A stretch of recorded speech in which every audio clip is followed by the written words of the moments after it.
नमस्कार, बात आज की न्यूज चैनल के समाचार बुलेटिन में आपका स्वागत है। मैं हूं पारुल शर्मा और पेश है आज के मुख्य समाचार। सच्ची बात पक्की बात। सबसे पहले देखते हैं हेडलाइंस।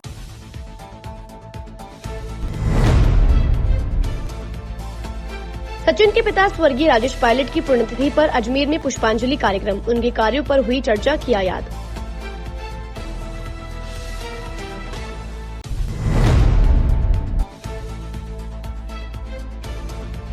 भाजपा का झाड़ू अभियान आयोजित। गांधी भवन के आसपास भाजपाइयों ने की सफाई।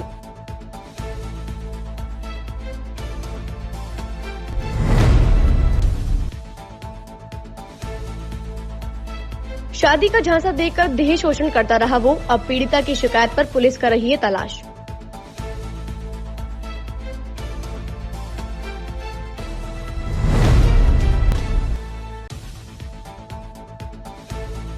बेशकीमती जमीन फर्जी दस्तावेजों से बेची। गिरोह का एक सदस्य पुलिस गिरफ्त में।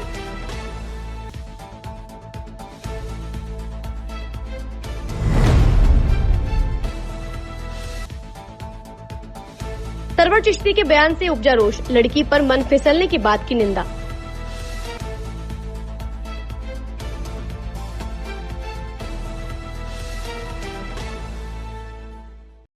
ए सर्किट मामू नहीं बनने का, रेडीनेट फाइबर लगाने का। इंटरनेट बोले तो रेडीनेट फाइबर नेट। डिटेल्स के लिए 7412001234 पे कॉल लगाने का। सही है भाई। इंटरनेट बोले तो रेडीनेट फाइबर।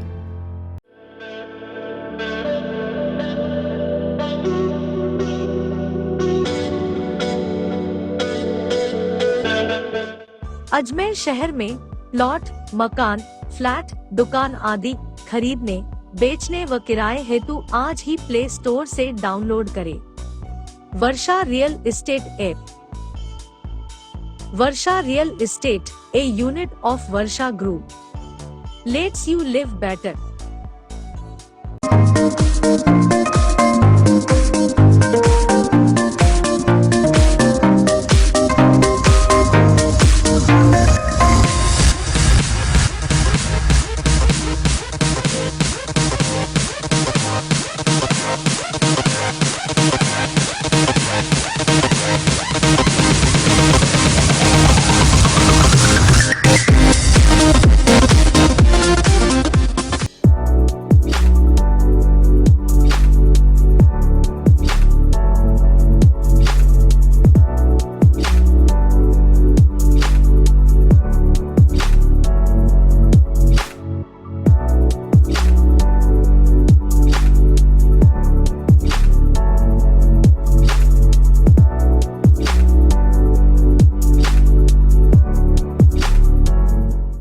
डॉल्फिन वाटर पार्क अब नए रूप में पूरे परिवार के लिए मनोरंजन का स्थान, जहां है kids pool, swimming pool, wave pool, rain dance, slides,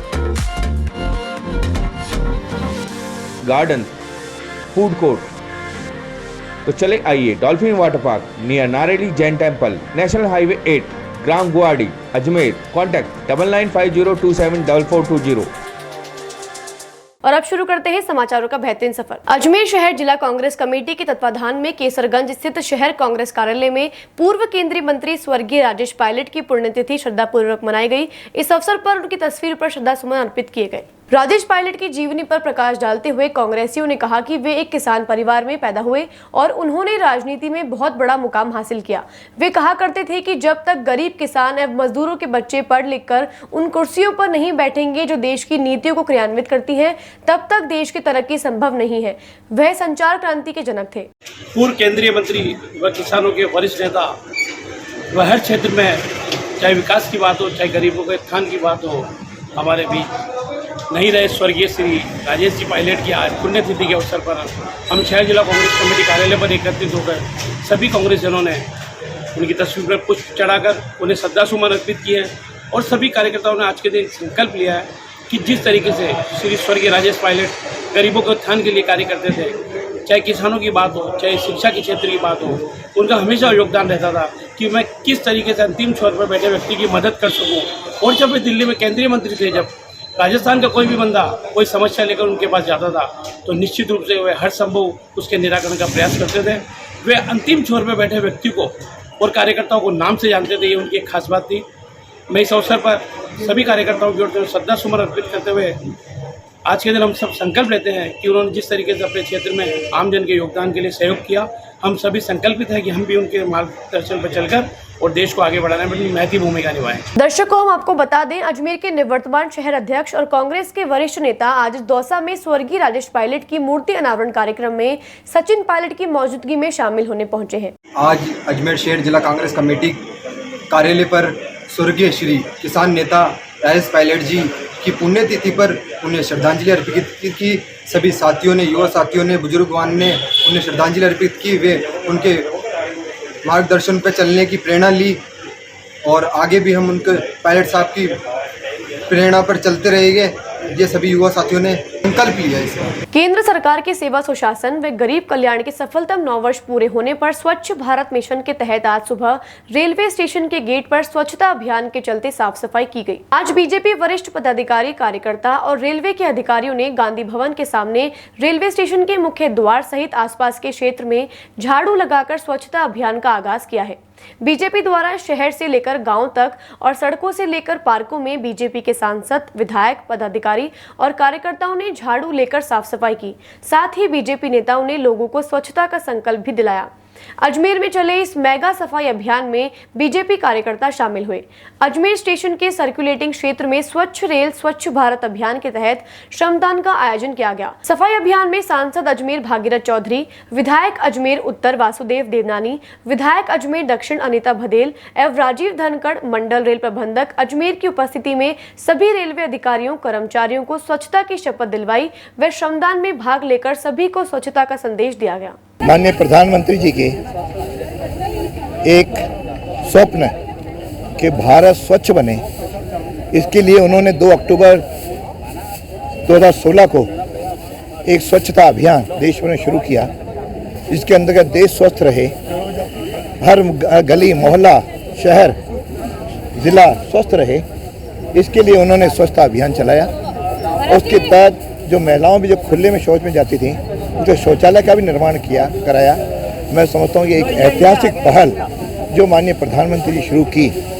आज उनके सेवा, सुशासन और जन कल्याणी नीतियों में 9 साल पूरे होने के उपलक्ष्य में विभिन्न क्षेत्रों में ये स्वच्छता अभियान आज के दिन शुरू किया है। बाकी कई कार्यक्रम, लाभार्थियों के सम्मेलन, मोर्चों के सम्मेलन, कई प्रकार के कार्यक्रम हो रहे हैं। लेकिन आज हमने ऐसे अजमेर रेलवे स्टेशन पर माननीय भागीरथ जी, हमारे दक्षिण के विधायिका और हम सब के कार्यकर्ताओं ने मिल करके इस अभियान का रेलवे स्टेशन पर सफाई अभियान में हम लोग जुटे हैं। इससे एक संदेश जाएगा कि वह जो 16 के प्रारंभ वाला केवल एक टोकन अभियान नहीं था, ये निरंतर चलने वाला अभियान है। हम इसको अपने जीवन का अंग बनाएं। इस प्रकार का जो संदेश माननीय प्रधानमंत्री का है, उसको जन जन तक पहुंचाने का और उसका यह प्रयास हम लोगों का है। मैं समझ इसलिए आम जन भी इसके साथ जुड़ेगा और इस अभियान को जारी रखेगा। हमारे देश के यशस्वी प्रधानमंत्री नरेंद्र भाई मोदी जी के गरीब कल्याण, गरीब को गणेश मानकर ये देश स्वस्थ रहे, हर घर में शौचालय हो, हर घर में गैस सिलेंडर हो, हर घर में नल हो, उसमें शुद्ध जल हो, हर गांव, गली, मोहल्ले में स्वच्छता हो, सफाई हो। ये जो महात्मा गांधी जी ने देश की आज़ादी के समय उनका सपना था, उसको पूरा करने का कोई काम कर रहे हैं। तो हमारे देश के यशस्वी प्रधानमंत्री नरेंद्र भाई मोदी जी, जो आज दुनिया के सबसे लोकप्रिय नेता हैं, उनके 9 साल सुशासन के पूरे होने पर आज सम्राट पृथ्वीराज चौहान जी की ऐतिहासिक नगरी में भारतीय जनता पार्टी के सभी जनप्रतिनिधिगण, सभी पदाधिकारीगण, सभी कार्यकर्ता और यहाँ के रेलवे के हमारे DRM साहब और उनके सारे स्टाफ, सारे कर्मचारी आज इस स्वच्छता अभियान में, जो इस ऐतिहासिक रेलवे स्टेशन पर हम स्वच्छता अभियान का ये कार्यक्रम कर रहे हैं। देखिए, आज रेलवे स्टेशन की भारतीय जनता पार्टी के कार्यकर्ताओं द्वारा स्वच्छता अभियान चलाया जा रहा है। स्वच्छता सभी को रखनी चाहिए, ये संदेश है। भारत बहुत बड़ा देश है, इसमें स्वच्छता रहेगी तो निश्चित रूप से बीमारियां कम होंगी, और बीमारियां कम होंगी तो हमारे देश का जो पैसा है, जो विकास पे लगना चाहिए, वो विकास पे लगेगा। तो स्वच्छता का स्वभाव बनना चाहिए। मानव स्वच्छ रहे, यही परिकल्पना है इस अभियान के तहत। और इस अभियान के तहत यहाँ से इसलिए स्वच्छता अभियान कराया जा रहा है। भारत का हर व्यक्ति, हर नागरिक यदि नियमित 2 घंटा स्वच्छता करे तो भारत में को स्वच्छ रखा जा सकता है और सड़कें और हमारी नालियाँ गंदगी से मुक्त हो सकती हैं। ये उद्देश्य हमारे सभी रेल कर्मचारी, अधिकारीगण और सभी जनप्रतिनिधि यहाँ पर हैं और सब लोगों ने हमें शपथ दिलाया है कि हम अपने कार्य परिसर को साफ रखेंगे, अपने परिवार को भी प्रोत्साहन करेंगे और 100 अलग आदमियों को भी प्रोत्साहन करेंगे अपने कार्य क्षेत्र, अपने परिवार, अपने गली, अपने गांव को साफ रखने का। ये बहुत बढ़िया मौका है जिसके थ्रू हम खुद काम करके और मैसेज भी दे रहे हैं अपने सभी 14 लाख रेल कर्मचारियों को भी और शहरवासियों को भी कि ये रेलवे स्टेशन हमारा अपना परिसर है और हम सब लोग उत्तरदायी हैं इसको साफ रखने के लिए भी। युवती के परिचित युवक ने मीठी मीठी बातें कर प्रेम जाल में फंसा लिया और शादी का झांसा देकर बार बार देह शोषण करता रहा। आरोपी युवक अब पीड़िता से शादी नहीं कर रहा, जिस पर पीड़िता ने युवक के खिलाफ कृष्णगंज थाना पुलिस में मुकदमा दर्ज कर कार्यवाही की मांग की है। कृष्णगंज थाने के एसआई किशन सिंह ने जानकारी देते हुए बताया कि 10 जून को थाने पर पेश होकर एक पीड़ित परिवार ने रिपोर्ट दर्ज कराई, जिसमें बताया कि आरोपी युवक से उसकी पुरानी जान पहचान है। इसी के चलते युवक ने मीठी मीठी बात कर प्रेम जाल में फंसा लिया और उसको शादी का झांसा देकर बार बार अलग अलग जगहों पर अलग अलग होटलों में उसके साथ देह शोषण करता रहा। जब पीड़िता ने युवक से शादी की बात कही तो युवक ने शादी करने से इनकार कर दिया। इस बात से नाराज पीड़िता ने कृष्णगंज थाने में युवक के खिलाफ रिपोर्ट दर्ज कराई है। पीड़िता की रिपोर्ट पर कृष्णगंज थाना पुलिस ने आईपीसी की धारा 376, 420, 120 बी के तहत प्रकरण दर्ज कर अनुसंधान शुरू कर दिया है। अजमेर की कृष्णगंज थाना पुलिस ने फर्जी दस्तावेजों से बेशकीमती जमीन बेचकर धोखाधड़ी के मामले में एक आरोपी को गिरफ्तार किया है। आरोपी को सोमवार को कोर्ट में पेश कर रिमांड पर लिया गया है, जिससे धोखाधड़ी के मामले में लिप्त गिरोह से संबंधित पूछताछ की जाएगी। कृष्णगंज थाने के एसआई किशन सिंह ने बताया कि लोहागल निवासी जीतमल ने 6 जनवरी 2023 को एक रिपोर्ट दर्ज कराई, जिसमें बताया कि ग्लोबल कॉलेज के पास बेशकीमती जमीन को फर्जी दस्तावेजों के जरिए उन्हें शिवनगर फायसागर रोड निवासी अभिनंदन उर्फ राजवीर राजपूत ने बेच दी, जिस पर जीतमल ने आरोपी के खिलाफ फर्जी दस्तावेज तैयार कर जमीन बेचने का मुकदमा दर्ज करवाया था। मामले में मुकदमा दर्ज कर अलग अलग टीमों का गठन किया गया और कार्यवाही के निर्देश दिए गए थे, जिस पर आरोपी के खिलाफ जुर्म प्रमाणित पाया गया। पुलिस के अनुसार टीम ने रविवार को कार्यवाही करते हुए अभिनंदन उर्फ राजवीर, जो पहले से अन्य मामलों में केंद्रीय कारागृह में बंद था, उसे प्रोडक्शन वारंट के जरिए गिरफ्तार किया है। परिवादी जीतमल पुत्र सूरजमल निवासी लोहागल अजमेर में दिनांक 6/1/2023 को थाना अजा पर उपस्थित होकर एक रिपोर्ट दी कि मुझे आरोपी अभिनंदन सिंह उर्फ राजवीर सिंह पुत्र श्री सत्यनारायण सिंह जाति राजपूत निवासी शिवनगर फायसागर रोड अजमेर ने फर्जी दस्तावेज तैयार कर मुझे एक ग्लोबल स्कूल के पास में प्लॉट बेचान किया है, जिस पर प्रकरण संख्या 21/23 धारा 420, 467, 468, 471, 120 बी में प्रकरण दर्ज करके अनुसंधान किया गया। दौरान अनुसंधान आरोपी अभिनंदन सिंह उर्फ राजवीर सिंह के खिलाफ जुर्म प्रमाणित करने पर यह पूर्व में केंद्रीय कार्यालय में बंद था, जिसको प्रोटेक्शन वारंट से लेके अनुसंधान किया गया, जिसके खिलाफ अपराध प्रमाणित है। अजमेर में खादिमों की संस्था अंजुमन सैयद जादगान के सचिव सरवर चिश्ती का एक विवादित बयान फिर सामने आया है। उन्होंने कहा है, लड़की चीज ही ऐसी है, बड़े से बड़ा फिसल जाता है। उन्होंने यह बयान आने वाली फिल्म अजमेर 92 को लेकर दिया है। उनके इस बयान की निंदा शुरू हो गई है। अजमेर में खादिमों की संस्था अंजुमन सैयद जादगान के सचिव सरवर चिश्ती का एक विवादित बयान फिर सामने आया है। उन्होंने कहा है कि लड़की चीज़ ही ऐसी है, बड़े से बड़ा फिसल जाता है। उन्होंने ये बयान अजमेर 92 फिल्म को लेकर दिया है। उनके इस बयान की निंदा शुरू हो गई है। ये फिल्म 1992 में अजमेर में लड़कियों के साथ हुए गैंगरेप और ब्लैकमेल पर आधारित है। सरवर चिश्ती ने क्या कहा, आइए सुनाते हैं। हो सकता है लड़की ऐसी चीज है कि बड़े से बड़े होते ना, क्या नाम मीनाक्षी ने जिनके साथ किया था, क्या नाम जो पेड़ के नीचे बैठे का विश्वामित्रा जैसे घटक। अच्छा, जितने बाबा लोग जो जेल में है ना, ये सिर्फ वही है जो लड़कियों के मामले में फंसे। ये ऐसा सब्जेक्ट है कि बड़े से बड़े यत्र नार्यन्तु पूज्यते तत्र देवता रमते। जहाँ पर महिलाओं का सम्मान इस प्रकार से किया जाता है जहां वो इतनी पूजनीय है, हमारी माताएं और बहनें जिनको हम पूरा सम्मान देते हैं, जिनको पूरा जहां पर देवियों की पूजा होती है, उस देश में इस प्रकार की विकृत मानसिकता की सोच रखने वाले खादिम समुदाय से आने वाले जो अंजुमन के सचिव हैं सरवर चिश्ती, उनके लिए महिला लड़की चीज है, एक वस्तु है उपभोग की, एक वस्तु है उपयोग की, इसके अलावा उनकी सोच नहीं है। उनकी ये विकृत मानसिकता उनकी महिलाओं के प्रति सोच को बताती है। और उन्होंने ये बयान तब दिया जब अजमेर में हुए जो ब्लैकमेल कांड था, उस ब्लैकमेल कांड के अपराधियों को लेकर के, उस सत्य कथा को लेकर के फिल्म बनाई जा रही है और उस फिल्म का विरोध करने के लिए उन्हें उसको धार्मिकता का रंग देने का प्रयास किया, उसको धर्म के साथ जोड़ने का प्रयास किया, जबकि इनमें जो अपराधी है वो दोनों समाजों के हैं, दोनों धर्म के हैं, दोनों मजहबों के हैं।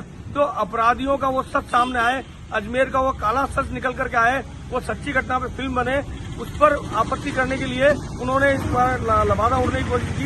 मैं मांग करता हूं महिला आयोग से, राजस्थान पुलिस से, इस प्रकार की अभद्र टिप्पणी करने वाले इस विकृत मानसिकता के व्यक्ति के खिलाफ कार्रवाई करे, कानूनी कार्रवाई करे। समाचारों को देते हैं अब छोटा सा विराम, जल्द ही मिलते हैं खबरों के नए सफर पर। ए सर्किट मामू नहीं बनने का, रेडीनेट फाइबर लगाने का, इंटरनेट बोले तो रेडीनेट फाइबर नेट। डिटेल्स के लिए 7412001234 पे कॉल लगाने का। सही है भाई।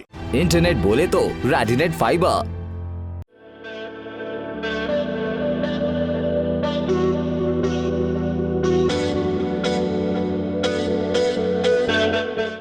अजमेर शहर में प्लॉट, मकान, फ्लैट, दुकान आदि खरीदने, बेचने व किराए हेतु आज ही प्ले स्टोर से डाउनलोड करें Varsha real estate app.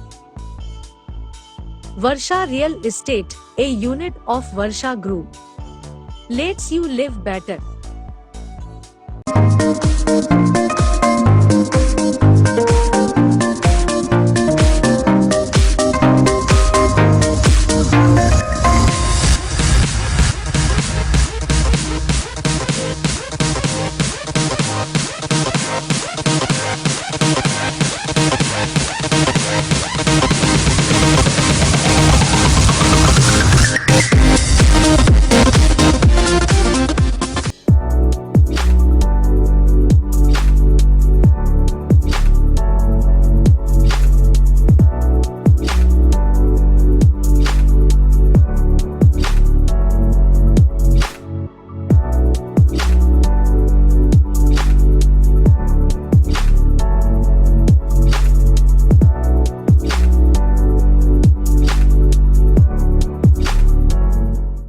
Dolphin water park अब नए रूप में पूरे परिवार के लिए मनोरंजन का स्थान, जहां है kids pool, swimming pool, wave pool, rain dance, slides, garden, food court. तो चले आइए dolphin water park near Nareli Jain temple, national highway 8, ग्राम गुवाड़ी, अजमेर। कॉन्टैक्ट 9950274420। एक बार फिर आपका स्वागत है। आइए चलते हैं खबरों के नए सफर पर। किसानों के मसीहा स्वर्गीय राजेश पायलट की पुण्यतिथि की पूर्व संध्या पर राजस्थान पीसीसी सदस्य वाजिद खान चीता के नेतृत्व में सभी युवा साथियों ने मिलकर स्वर्गीय राजेश पायलट की तस्वीर पर पुष्प अर्पित किए एवं मोमबत्ती जलाकर श्रद्धांजलि अर्पित की। सभी साथियों ने उनके जीवन से प्रेरणा लेकर आगे बढ़ने का संकल्प लिया। वाजिद चीता ने बताया कि राम राम सा कहते ही दिलो दिमाग पर किसान नेता राजेश पायलट का चित्रण सामने आता है। भले ही किसान नेता राजेश पायलट इस दुनिया में अभी नहीं है, लेकिन आज भी उनकी ओर से कहा जाने वाला राम राम सा शब्द लोगों के कानों में गूंजता है। 23 वर्ष पूर्व राजेश पायलट की सड़क दुर्घटना में मौत हो गई थी, तब वह भारत सरकार के केंद्रीय मंत्री थे। आज स्वर्गीय राजेश पायलट साहब की पुण्यतिथि के पूर्व संध्या पर हम सब साथियों ने मिलकर सम्मानीय राजेश पायलट साहब की पुण्यतिथि मनाई और इस पुण्यतिथि पर हमने उनकी तस्वीर पर श्रद्धा सुमन अर्पित कर मोमबत्ती जलाई और हम सबने प्रेरणा ली कि जिस तरह उन्होंने अपने जीवन काल में लोगों के प्रति स्नेह और प्यार बनाकर जनता की सेवा की, हम सब भी उनसे प्रेरणा लेते हैं कि उसी तरह हम भी जनता की सेवा करें और उनके नक्शे कदम पर चले। पीसीसी मेंबर वाजिद खान चीता। श्री श्री 1008 महंत श्री राम प्रवेश दास महाराज वराहपीठ वृंदावन गुफा मंदिर के द्वारा श्रीमद् भागवत कथा की शुरुआत गाजे बाजे के साथ विशाल कलश शोभा यात्रा के साथ हुई। भागवत कथा के आयोजनकर्ता लीलाराम चोमी ने जानकारी देते हुए बताया कि भव्य शोभा यात्रा की शुरुआत आज श्रीनगर रोड स्थित सत्यनारायण मंदिर के पास खंडेलवाल धर्मशाला से हुई, जो अलग अलग मार्गों से बैंड बाजे के साथ नाचते गाते नसीराबाद रोड स्थित भाटी हाउस पर समाप्त हुई। भागवत कथा वृंदावन से प्रधारे कथावाचक राम प्रवेश दास द्वारा भागवत कथा का रसपान बरसाया जाएगा। भव्य शोभा यात्रा का अलग अलग स्थानों पर फूल बरसाकर स्वागत भी किया गया। शोभा यात्रा आज भागवत कथा का प्रारंभ है और आज से 18 तारीख तक भागवत कथा चलेगी। आज कलश शोभा यात्रा है, कलश यात्रा है जिसमें करीब 400 महिलाएं शामिल है और बड़ी भव्य शोभा यात्रा निकाली गई है। सत्यनारायण मंदिर खंडेलवाल धर्मशाला से शुरू हुई है और भाटी हाउस नसीराबाद रोड से आएगी। उसके बाद महंत जी द्वारा कथा का महत्व बताया जाएगा, उसके लिए प्रवचन होगा, उसके बाद हवन होगा। राम प्रवेश जी महाराज हैं जो कि वृंदावन के महाराज हैं, वृंदावन के महंत हैं और वहाँ के भी हैं, भोपाल के। अब शातिर जीजा साली ने बकरा बेचने की बात कहते हुए मध्य प्रदेश इंदौर सदर बाजार के रहने वाले अब्दुल रहू के साथ 10,000 की धोखाधड़ी कर डाली। पीड़ित अब्दुल रहू ने कृष्णगंज थाने में दी शिकायत में बताया कि अजमेर के गणेश और सुरेश आपस में जीजा साले हैं। उन्होंने अब्दुल रहू को बकरे बेचने के नाम पर अपने अकाउंट में ऑनलाइन 10,000 रुपए ट्रांसफर करवा लिए। अब जीजा साले न उसे रुपए लौटा रहे हैं और न ही बकरे भेज रहे हैं। इस मामले में पीड़ित ने कृष्णगंज थाने में जीजा साले के खिलाफ शिकायत देकर कानूनी कार्यवाही करने की मांग की है। कल दिनांक 10/6/2023 को परिवादी रहू अब्दुल रहू पिता अब्दुल जब्बार निवासी सदर बाजार इंदौर मध्य प्रदेश ने उपस्थित थाना होकर एक रिपोर्ट दी कि मेरे द्वारा बकरे खरीदने के लिए मैंने गणेश और उसका साला सुरेश दोनों को बकरा खरीदने के लिए और दोनों को बातचीत की तो उन्होंने बोला कि मेरे फ़ोन पे से या फ़ोन पर आप पैसे डाल दो, जिस पर 10,000 रुपये इनके अकाउंट में डाले गए। उसके बाद वो उससे लगातार संपर्क करता रहा, लेकिन उन्होंने नहीं तो बकरे दिए, नहीं उनको पैसे लौटाए, जिस पर दिनांक 10/6/2023 को थाना जावर प्रकरण दर्ज हुआ है। इन्होंने 10,000 रुपये पहले डाले थे ऑनलाइन और उसके बाद में और उनको पैसे डालने थे। ये इंदौर का रहने वाला है परिवादी, ये धोखाधड़ी करने वाले अजमेर शहर के बता रहे हैं, जिसमें सुरेश और गणेश आरोपी है। इसमें 420, 504, 506, 120 भी आईपीसी में प्रकरण दर्ज हुआ है। नगर निगम के फील्ड इंजीनियर भावेश शाह ने क्लॉक टावर थाने में एक चोरी की शिकायत दर्ज कराई है। क्लॉक टावर थाना पुलिस मामले की जांच कर रही है। क्लॉक टावर थाने के एसआई दयानंद शर्मा ने बताया कि 22 मई और 9 जून को शातिर चोरों ने चोरी की वारदात को अंजाम देते हुए ट्रॉम्बे सब स्टेशन से पानी की मोटर सहित अलग अलग इलेक्ट्रिक उपकरण चुरा लिए, जिसकी शिकायत क्लॉक टावर थाने में दर्ज कराई गई है। फील्ड इंजीनियर भावेश शाह की रिपोर्ट पर क्लॉक टावर थाना पुलिस ने मुकदमा दर्ज कर अज्ञात चोरों की तलाश शुरू कर दी है। ये मिस्टर भावेश शाह हैं, फील्ड इंजीनियर इन्होंने दर्ज कराया है कि हमारे जो ट्राम्बे सब स्टेशन है वहाँ से पानी की मोटर, रैम के पत्थर, वह जो पानी में बालू मिट्टी वगैरह रहते हैं वो और अन्य छोटा मोटा अन्य सामान कोई अज्ञात व्यक्ति चोरी करके ले गया है। इस संबंध में थाना क्लॉक टावर पर मुकदमा दर्ज करके अनुसंधान किया जा रहा है। मैं दयानंद शर्मा एएसआई थाना क्लॉक टावर अजमेर। ये ट्राम्बे पर है। ये घटना इसने 2 दी है, एक तो दी है 22/5 की और एक परसों 9 तारीख की। वार्ड 26 में विकास कार्यों का क्रम लगातार जारी है। आज अजय नगर बस स्टैंड के पास फर्श निर्माण व नाले की दीवार को ऊंचा करने और सड़क निर्माण कार्य की शुरुआत विधायक अनिता भदेल, इस बार से भाजपा प्रत्याशी रहे जितेंद्र रंगवानी के द्वारा विधिवत पूजा पाठ कर की गई। क्षेत्रवासियों की लगातार मांग के चलते आज अलग अलग विकास कार्यों के लिए विधायक अनिता भदेल के द्वारा 40 लाख रुपए की लागत के कार्य का शिलान्यास किया गया। विधायक अनिता भदेल ने बताया कि क्षेत्र में नाले की दीवार छोटी और टूटी फूटी थी। बारिश के समय आसपास के लोगों को गंदे पानी से काफी समस्याओं का सामना करना पड़ता था। वहीं अब सड़क निर्माण के बाद क्षेत्रवासियों को आने जाने में भी कोई परेशानी नहीं होगी। कार्यक्रम में मंडल अध्यक्ष मोहन लालवानी सहित पार्षदगण और अन्य कार्यकर्ता शिलान्यास में शामिल हुए। 26 और 26 के मध्य बहने वाला नाला जो दोनों वार्डों को विभाजित करता है, इस नाले का फर्श और दीवारों के ऊपर लोहे की जाल बनाने का कार्य विधायक कोष की 20 लाख रुपए की लागत से किया जाएगा। ये कार्य होने के बाद में जो नाले में कचरा डालने की प्रवृत्ति है उस पर भी रोक लगेगी और नाला गंदे पानी की निकासी के लिए सहज रूप से बह पाएगा। बारिश का पानी भी इसमें आसानी से बह पाएगा। तो बारिश के पानी की जो रुकने की समस्या होती है कचरा डालने की वजह से, और रुकने की समस्या का भी समाधान होगा और बारिश के समय में गंदे पानी की निकासी बहुत अच्छे से हो पाएगी। स्वच्छ भारत अभियान के तहत अजमेर दक्षिण विधानसभा में सभी नालों को सुव्यवस्थित करने का काम विधायक कोष के माध्यम से किया जा रहा है, जो मुझे लगता है कि नागरिकों को एक स्वच्छता की प्रेरणा भी देगा और साथ ही साथ हमारे नाले एक जो बदबू होने के कारण से कचरे के ढेर से अटे पड़े होते हैं उनसे भी निजात मिलेगी। यहाँ की जो नागरिक हैं हमारे अजयनगर वार्ड नंबर 26, हमारे यहाँ के जो हमारे कार्यकर्ता हैं जितेंद्र जी रघवानी है, हमारे जो शक्ति केंद्र के प्रभारी हैं नीतवाल साहब और हमारे बूथ के अध्यक्ष हैं, उन सबके आग्रह पर ये कार्य स्थानीय नागरिकों के आग्रह पर जब हमारी जन आक्रोश यात्रा यहाँ से निकली थी उस समय मेरे द्वारा आश्वासन दिया गया था। तो 20 लाख रुपए की लागत से ये संपूर्ण कार्य समाचारों को देते हैं आप छोटा सा विराम। जल्द ही मिलते हैं खबरों के नए सफर पर। ए सर्किट मामू नहीं बनने का, रेडीनेट फाइबर लगाने का, इंटरनेट बोले तो रेडीनेट फाइबर नेट। डिटेल्स के लिए 7412001234 पे कॉल लगाने का। सही है भाई। इंटरनेट बोले तो रेडिनेट फाइबर।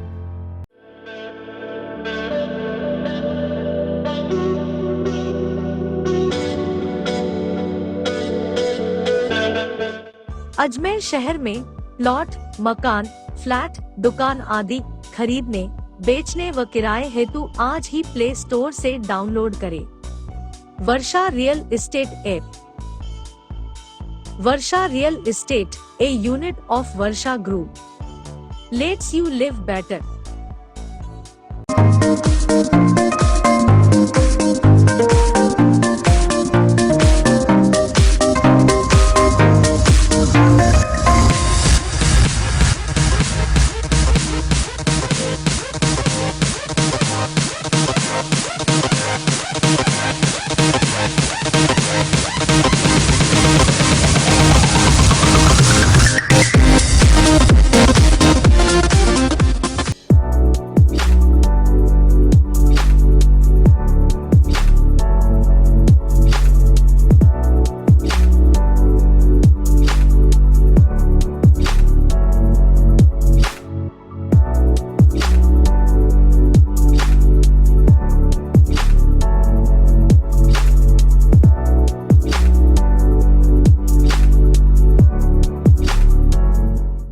डॉल्फिन वाटर पार्क अब नए रूप में पूरे परिवार के लिए मनोरंजन का स्थान, जहां है kids pool, swimming pool, wave pool, rain dance, slides,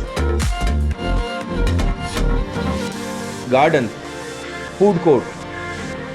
तो चले आइए dolphin water park near Nareli Jain temple, national highway 8, ग्राम गुवाड़ी, अजमेर। कॉन्टैक्ट 9950274420। एक बार फिर आपका स्वागत है। आइए चलते हैं खबरों के नए सफर पर। इंडियन पुलिस महासंघ ने अजमेर जिले का इंचार्ज देवीलाल सोनी को बनाया है। देवीलाल सोनी ने अपने कार्यकर्ताओं के साथ बैठक कर अजमेर में महिला उत्पीड़न के खिलाफ आवाज उठाने की बात कही है। देवीलाल सोनी ने बताया कि इंडियन पुलिस महासंघ स्थानीय पुलिस के साथ महिलाओं और बच्चियों पर होने वाले उत्पीड़न के खिलाफ काम करेगी। देवीलाल सोनी ने यह भी बताया कि महिलाओं और बच्चियों के खिलाफ जब अत्याचार होता है तो उनकी आवाज उनके परिजनों और रिश्तेदारों द्वारा दबा दी जाती है। ऐसे पीड़ितों के साथ महासंघ संबंधित पुलिस थाने में जाकर आरोपियों के खिलाफ कार्यवाही करवाने में भी मदद करेगी। आज प्रेस वार्ता रखी है हमारे जोधपुर के अंदर में। इंडियन पुलिस महासंघ जोधपुर में मीटिंग करी थी और अजमेर का इंचार्ज मुझे सौंपा गया था, ऑफिस इंचार्ज जिला, जिसके अंदर में अजमेर के अंदर में मैंने भी देखे महिलाओं के साथ, छोटी स्कूल के बच्चों के साथ अत्याचार बहुत ज़्यादा हो रहा है।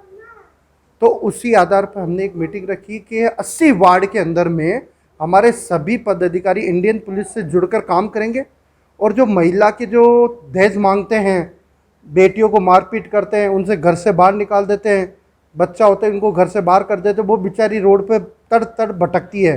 तो उसी के आधार पर जिस थाने का आएगा, चाहे अलवर गेट हो, चाहे महिला थाना, अजमेर का कोई भी थाना में आएगा, हम सब पदाधिकारी आई कार्ड के साथ जाएंगे और वहाँ लेटर लिखित में देंगे। इस महिला के साथ जो अत्याचार हुआ वो नहीं होना चाहिए और मुकदमा दर्ज करें। मुकदमा दर्ज कर कर महिला को इंसाफ दें। अभी चौकी के बाहर में भी हमने देखा एक लड़की का मर्डर हो गया था बुरी तरह से, सब आम जनता को पता है। आज लड़कियां लगभग डरती है बाहर निकलने में। क्यों डरती है? क्यों? हैवान लोग ज़्यादा घूम रहे हैं। ये आए दिन चक्कू मार देते हैं, कभी लड़की के साथ कर देते हैं, कभी होटलों में 10 साल की 12 साल की लड़की होटल में ले जाते हैं, उन्हें नशे की दवा पिलाकर गलत काम कर देते हैं।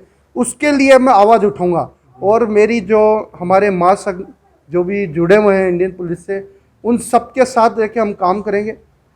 जैसे अजमेर में कोई गांजा बिक रहा हो, पुलिस के साथ जाके कार्रवाई करेंगे, तुरंत खड़े होकर कराएंगे, भैया तुरंत कार्रवाई करिए, बंद कराइए इनको। इसमें अजमेर की जिले की कार्यकारिणी सौंपी गई है, जिलाध्यक्ष के पद पे नियुक्त किया गया मुझे। और 20 तारीख को हमारे इंडियन पुलिस के सभी पदाधिकारी जो आर्मी से रिटायर हैं, दिल्ली से, जयपुर से, सब पदाधिकारी ओरा होटल में आएंगे और आलिशान प्रशासन पे दबाव भी देंगे कि ये महिलाओं के साथ अत्याचार नहीं होना चाहिए। अजमेर के मुस्लिम समाज के विभिन्न पंथों के प्रतिनिधियों द्वारा रविवार को सामूहिक बैठक कर निर्णय लिया गया कि वे सभी एकजुट होकर समाज के लिए एक साथ काम करेंगे और समाज को आर्थिक, राजनीतिक और शैक्षणिक स्तर पर मजबूत करने का काम भी किया जाएगा। मुस्लिम एकता मंच के बैनर तले हुई बैठक में मुस्लिम समाज के विभिन्न पंथों के प्रतिनिधियों ने हिस्सा लिया। सभी ने इस बात पर जोर दिया कि वर्तमान हालातों को ध्यान में रखते हुए सभी को एकजुट होकर अपने धार्मिक मामलों को अलग रखकर सामाजिक एकता का मुजाहरा करने की जरूरत है। मुस्लिम समाज आजादी के बाद से पिछड़ता चला आ रहा है। उसकी मुख्य वजह यह है कि समाज अलग अलग मजहबी मामलों को लेकर बिखर गया और अपने सामाजिक मामलों को भूल गया, जिसकी वजह से मुस्लिम समाज आर्थिक, राजनीतिक और शैक्षणिक स्तर पर निचले पायदान पर पहुंच गया है। ऐसे में अब सभी को इस पर गौर व फिक्र करते हुए सामूहिक एकता का परिचय देना होगा ताकि आने वाले समय में मुस्लिम समाज मुख्य धारा का हिस्सा बनकर विकास के पथ पर अग्रसर हो सके। वक्ताओं ने कहा कि राजनीतिक तौर पर भी समाज में चेतना की आवश्यकता है, इसलिए सभी को एकजुट होकर सामूहिक निर्णय लेने होंगे जो कि समाज को मजबूत करेंगे। और सभी पंथों के प्रतिनिधियों ने कहा कि अब अजमेर से यह तय किया जा रहा है कि मुस्लिम समाज के सभी पंथ के प्रतिनिधि मिलकर समाज मजबूत करने के लिए एकजुट रहेंगे। जब भी कहीं जरूरत होगी सभी साथ खड़े रहेंगे। साथ ही इस बात पर भी जोर दिया गया कि शैक्षणिक दृष्टिकोण से भी चेतना की आवश्यकता है। सभी अपने अपने पंथ में इस बात को रखेंगे कि बालिका शिक्षा पर महत्वपूर्ण ध्यान दिया जाए, साथ ही उच्च शिक्षा के प्रति नौजवानों को सही मार्गदर्शन मिले। इसके साथ सभी सामूहिक रूप से एक दूसरे की मदद करेंगे। आज की जो मीटिंग रखी गई है वो मुसलमानों को एक करने के लिए कि मुसलमान एक हो और अपना हक पहचाने, बिलखुसूस एजुकेशन के लिए कि हमारा यह मुस्लिम तबका जो है वो एजुकेशन से बहुत दूर हो चुका है और इस एजुकेशन को आगे बढ़ाने के लिए सबको एक जगह लाया जाए, चाहे वो किसी फिरके को हो, उम्मत मुस्लिम में सब शामिल है और इसको एक करने के लिए मीटिंग रखी गई है ताकि ये अपना हक इल्म के ज़रिए से लेके, जब तक इल्म नहीं होगा अब आगे कोई समाज नहीं बढ़ सकता है। इल्म हो और इत्तेहाद हो। अजमेर के आम मुसलमान सभी फिरकों के, चाहे वो शिया है, चाहे देवबंदी है, चाहे सुन्नी है, इन सभी को एक जाजम पे लाने के लिए, एक मसरत पे लाने के लिए हमने एक बैठक रखी थी। हमारा बैठक का मकसद ये था कि हमारे जितने लोग अलग अलग फिरकों में बटे हैं वो सारे फिरके एक जाजम पर बैठ करके अपनी जो मूलभूत सुविधाएं हैं, जो अपनी मूलभूत समस्याएं हैं, उन समस्याओं का समाधान आपसी समन्वय से, आपसी राय मशवरे से बैठ करके कर सके। चूँकि मुस्लिम समाज आज की तारीख में न सिर्फ अजमेर बल्कि स्टेट बल्कि पूरे हिंदुस्तान के अंदर हाशिए पे पड़ा हुआ है, चाहे वो राजनीतिक तौर पे हो, चाहे वो शिक्षित तौर पे हो, चाहे वो प्रशासनिक तौर पे हो, क्योंकि ना तो कोई IPS बन पाता है, ना कोई RS बन पाता है, ना कोई राजनीतिक तौर पर ऊपर लेवल पे कहीं पहुंच पाता है। इसी सोच को लेकर के हम लोगों ने एक सोच बनाई है कि सभी मसलक को लेकर के, सभी जमातों को लेकर के एक बैठक रखी जाए और उसमें आपसी राय मशवरे से आगे की रणनीति को तैयार किया जाए ताकि हमारा जो मुस्लिम समाज का विकास है वो विकास आगे बढ़ सके, चाहे वो शिक्षित हो, चाहे वो राजनीतिक तौर पे हो, चाहे वो प्रशासनिक तौर पे हो। हम जब तक शिक्षित नहीं होंगे हम आगे किसी भी फील्ड के अंदर अपना योगदान नहीं दे सकते। आज हमारी पोजीशन ये है, हम अक्सर मांगते हैं, पेपर में भी आता है, तो हम UIT चेयरमैन नहीं, हम कहें 5 साल 10 साल के लिए आप भूल जाओगे, हमें कुछ नहीं लेना है, हमें इसमें भाग लेना है। जब चुनाव आता है एक तरह का एग्जाम होता है जैसे बच्चों का होता है, उसमें आप जाके वोट डालोगे, खुद ब खुद सरकार के कोई सी सरकार होगी आप पे ध्यान देगी कि आपके इन पे। इसलिए हमें ये जागृत करना है हमारे समाज को तो आपके माध्यम से, और इसी वजह से हमने जनरल ये आम मुसलमान को यहाँ बुलाया है। उस पे WhatsApp पे इन्होंने दे दिया था, जो भी अपना समझेगा कर्तव्य आएगा और हमारा ये फर्ज बनता है कि अब यहाँ से जो है जाकर हमें कोई वो नहीं है कि ABCD या शिया सुन्नी मुसलमान देवबंदी आपके ये कायम खानी सब हैं तो मुसलमान ना। आपका वोट डालने तो जाएं, वोट डालने जाएंगे तो अपने आप सब मिल जाएंगे। अजमेर में देसी कट्टे जैसे हथियार बदमाशों के पास होना अब आम बात हो गई है। वहीं ख्वाजा गरीब नवाज की स्थली और तीर्थराज पुष्कर जैसे बड़े तीर्थ स्थलों पर मादक पदार्थ और हथियारों की तस्करी और उपयोग लगातार होता जा रहा है। सिविल लाइन थाना पुलिस और अजमेर जिले की स्पेशल टीम ने बीती रात बड़ी कार्यवाही करते हुए बस स्टैंड से 4 बदमाशों से 1 देसी कट्टा और 7 ग्राम स्मैक के साथ गिरफ्तार किया है। जांच अधिकारी सदर कोतवाली थाना प्रभारी जितेंद्र कुमार ने जानकारी देते हुए बताया कि अजमेर की सिविल लाइन थाना पुलिस और स्पेशल टीम ने बस स्टैंड से 4 संदिग्ध युवकों को हिरासत में लेकर उनकी तलाशी ली तो चारों के पास 1 देसी कट्टा और 7 ग्राम स्मैक बरामद हुई। पूछताछ में सभी आरोपी अलवर गेट थाना क्षेत्र के रहने वाले हैं, जिसमें सौरभ, देवेश, रोहित और राज सेन है। जांच अधिकारी जितेंद्र कुमार के द्वारा चारों आरोपियों के पूर्व के आपराधिक रिकॉर्ड के बारे में पता लगाया जा रहा है। वहीं चारों के खिलाफ NDPS एक्ट और आर्म्स एक्ट में मुकदमा दर्ज कर आज माननीय न्यायालय के समक्ष पेश कर रिमांड लिया जाएगा। बरामद किया गया हथियार यूपी के अलीगढ़ से लाया जाना बताया जा रहा है। चारों इस हथियार से क्या वारदात करते या हथियार को बेचने की फिराक में थे, यह भी पुलिस पूछताछ कर रही है। कल रात्रि को सिविल लाइन थाना और जिले की स्पेशल टीम ने संयुक्त कार्रवाई करते हुए बस स्टैंड अजमेर के ऊपर 4 संदिग्ध को रोका था। उनकी तलाशी ली। चारों संदिग्ध हैं सौरभ, देवेश, रोहित और राज सैनी। चारों ही थाना अलवर गेट इलाके के रहने वाले हैं। इनके कब्जे से करीब 7 ग्राम तो स्मैक और 1 देसी कट्टा इनसे बरामद किया गया है। इसके अंदर NDPS एक्ट और आर्म्स एक्ट के अंदर मुकदमा दर्ज हुआ है। अनुसंधान मेरे पास में है, अब इसमें जांच जारी है। ये अलवर गेट थाना इलाके के रहने वाले हैं। अलग अलग पूर्व वारदातों का आप रिकॉर्ड दिखवा रहे हैं। उसके अंदर आज इनका रिमांड के लिए पेश करेंगे कोर्ट के अंदर। पुष्कर स्थित खटीक समाज के मंदिर में रविवार को अखिल भारतीय खटीक महासभा कार्यकारिणी की बैठक महासभा के अध्यक्ष चीतरमल टेपणी की अध्यक्षता में आयोजित की गई। बैठक में सर्वसम्मति से निर्णय लिया गया कि आगामी विधानसभा चुनावों में अजमेर दक्षिण विधानसभा सीट से कांग्रेस प्रत्याशी के रूप में महासभा अध्यक्ष चीतरमल टेपणी भी दावेदारी करेंगे। खटीक समाज के प्रतिनिधि मुख्यमंत्री अशोक गहलोत, कांग्रेस प्रदेश अध्यक्ष गोविंद सिंह डोटासरा, ICC महासचिव रंधावा से जल्द मुलाकात कर चीतरमल टेपण को विधानसभा चुनावों में टिकट देने और खटीक समाज का बोर्ड गठित करने की मांग का निर्णय लिया। बैठक के दौरान अन्य समाज बंधु भी मौजूद रहे। विवाहिता पत्नियों को ले जावे, अपना घर बसावे, ये जाना चाहती है। उनके खिलाफ कोई कानूनी कार्रवाई नहीं करना चाहती है और फिर भी नहीं लगे तो फिर ये कानूनी कार्रवाई करने को स्वतंत्र है। आदि इत्यादि मुद्दों पर हमने यहाँ चर्चा की है। और भी कई मुद्दे हमारे निर्माण कार्य चल रहे हैं। बकरा मंडी में निर्माण कार्य चल रहे हैं, पुष्कर में निर्माण कार्य चल रहा है। तो हमने पदाधिकारियों को निवेदन किया निर्माण कार्य की सतत प्रयास करें और उनकी देख रेख करें और ताकि समाज की एक प्रॉपर्टी मजबूत बढ़े। और भी कोई दानदाता समाज के अपने कमरे बनाने चाहें तो 8 कमरों की जगह खाली बाकी बची है। कोई 2.5 लाख रुपए देके कोई भी दानदाता अपने माता पिता के नाम पे चाहे अपने गांव में बढ़ावें चाहे पुष्कर में बढ़ावें और शिलालेख लगावें ताकि वर्षों तक मृत्यु बोझ जैसे बंद कर रहे हैं हो चुका पूर्ण रूप से मृत्यु बोझ नहीं करके अपने पिता के नाम का अपने गांव में बढ़ावें, नहीं तो पुष्कर जैसी तीर्थ स्थली ब्रह्मा जी की नगरी में बढ़ावें तो उनका पीढ़ियों तक नाम रहेगा। तो ये भी हमने आज ये प्रस्ताव लिया। आज के समाचार बुलेटिन में बस इतना ही। कल फिर होगी आपसे मुलाकात, तब तक के लिए दीजिए इजाजत। नमस्कार।